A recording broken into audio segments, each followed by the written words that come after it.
Hi friends, we are going to discuss the meanings and the difference between two important terms in international relations, hard power and soft power. Often you might have come across these terms in the newspapers and in the digital media. For example, news speaking about India using its soft power during the COVID-19 pandemic. China using its Belt and Road Initiative BRI as a form of soft power.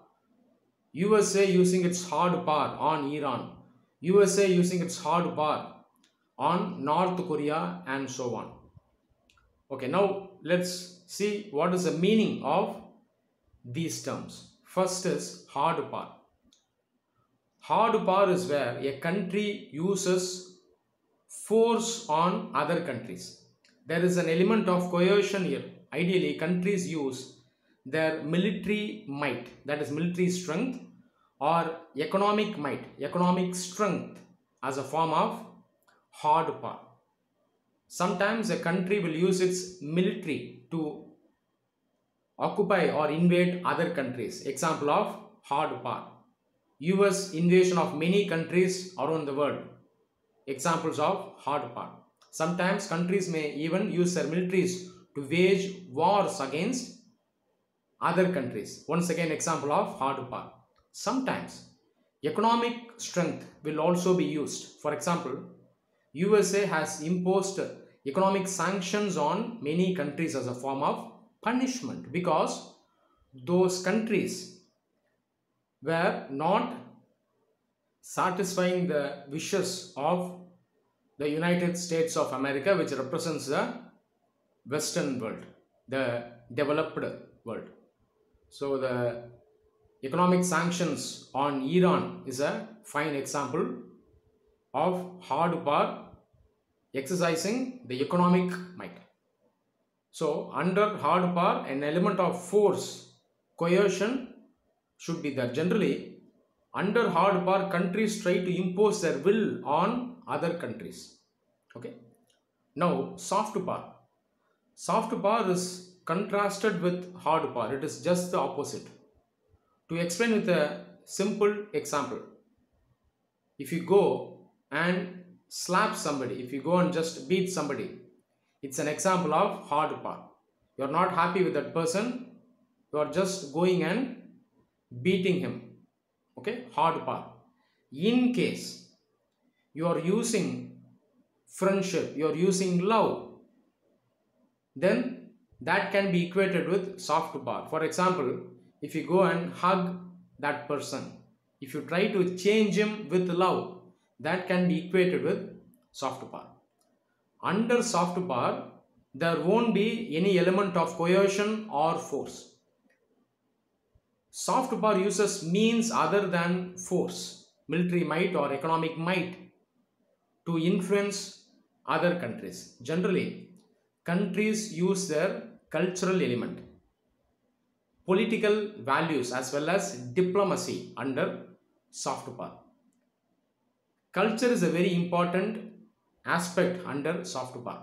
For example, India uses its cultural elements like languages, yoga, Bollywood, sports, and so on to maintain good relationship with the rest of the world. Example of soft power. Similarly, we have values. So India has some historical values. Non-violence is a value for India. Peace is a value for India. Mitra, friendship is a value for India. So these values are also used as a form of soft power. For example, the national icon Gandhiji, he is revered across the world because of the values that he enunciated. Okay, mainly non-violence. Apart from that, diplomacy is also used as a form of soft power. Diplomacy is nothing but the art and the activity of cultivating and maintaining relationship with other countries. Basically, maintaining friendship with the rest of the world. Okay, so this is also a form of soft power. Generally, diplomats, they are in charge of maintaining good relationship with other countries. So these are all the ways by which countries exercise soft power? Generally speaking, democratic countries, non-imperialist countries, they generally go for soft power.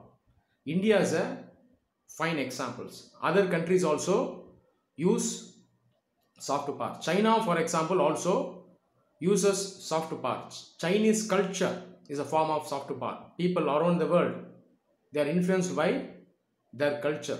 Chinese movies, example of soft power. Chinese martial arts, example of soft power. Okay, so these elements are appreciated, admired by people around the world. Okay, so instead of using force, the country uses other means to influence people and countries around the world. Under soft power, people to people ties and economic relationship, economic ties can also be included. Okay, for example, education is a fine example for people to people ties. Employment is another example. For example, Indian students, they study abroad, they study in many countries across the world. Example of soft power.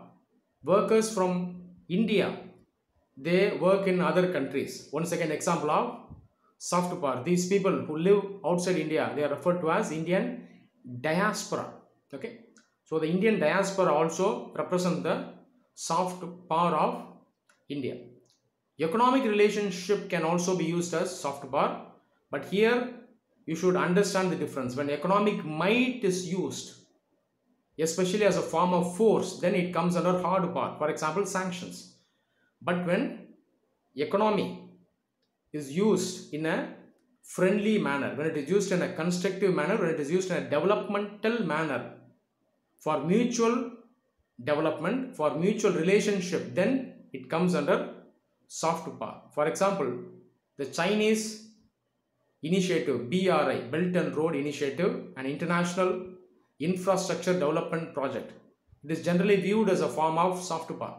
So Chinese, they are building infrastructure in other countries, in nations across the world. Okay, they are not forcing here, so it's a voluntary relationship through which the Chinese are helping other countries. Okay, example of soft power. Similarly, India also uses economy as a form of soft power. India gives loans, grants to weaker countries. Okay, similarly, India also works with other countries in the economic sphere. India invests in other countries. It engages in research with other countries. Okay, so such constructive economic partnerships, they are classified under soft power. I hope this video has been helpful to you. Thank you.